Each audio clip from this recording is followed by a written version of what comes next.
কিন্তু ইলেকশন হতে কি অসুবিধা? আমি আমার আমার আমাকে কেউ যদি বলেন যে আমি শেষ পর্যন্ত despite all the problems election হবে কিনা, আমি মনে করি ইলেকশন হবে। আচ্ছা, ইলেকশন হবে, কারণ হচ্ছে ওই যে বললাম যে ইলেকশন হওয়া ছাড়া উপায় নেই। আরেকটা ব্যাপার খুব জরুরি, সেটা হলো পাওয়ার ব্যালেন্সটা দেখতে হয়। ইলেকশন চায় না যারা, সেটা দেশি হোক বিদেশি হোক, আমি পাল্লায় রীতিমতো ওজন দিয়ে দেখেছি, আর ইলেকশন যারা চায়ের যে শক্তি সেটা অনেক বেশি, খুবই ইমব্যালেন্স।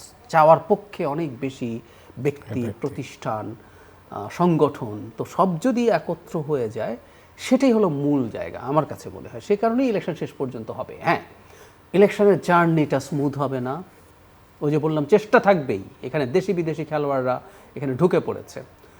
যেটা হয়, একটা দুর্বল সরকার যখন থাকে এবং রাজনৈতিক দলগুলোর মধ্যে যখন কনফ্লিক্ট শুরু হয়ে যায়, একজন একজনকে কোনো না কোনোভাবে তার অগ্রযাত্রা থামিয়ে দিতে চায়, তখন বিভিন্ন প্লেয়ার ঢুকবে।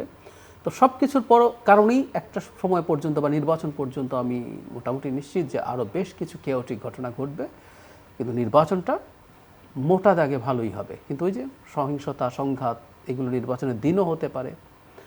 টার্মোয়েল ইভেন আমাদের ইলেকশনের পরও চলতে থাকবে, সেই সম্ভাবনাও আছে। আবারও বলি, মিশরে ইলেকশন হয়েছিল, ওখানে গণতান্ত্রিকভাবে নির্বাচনে মুসলিম ব্রাদারহুডের মুরসি প্রেসিডেন্টও হয়েছিলেন।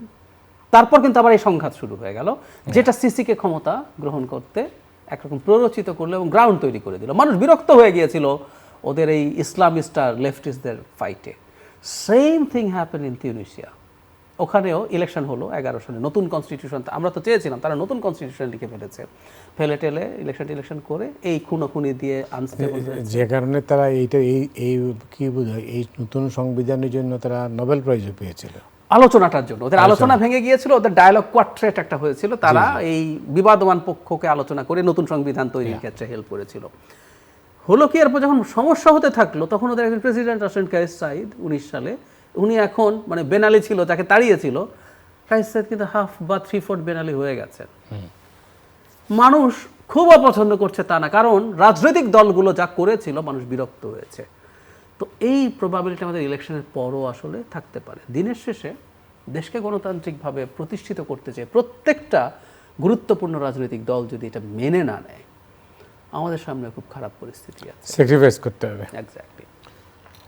যেহেতু যোগ করি, যেটা ফ্রাস্ট্রেটিং, এই দেশগুলোকে দেখে তো আমাদের শেখার সুযোগ ছিল। ওরা কি কি ভুল করেছে আমি এগুলো করব না, আমরা কিন্তু একই পথে হাঁটছি।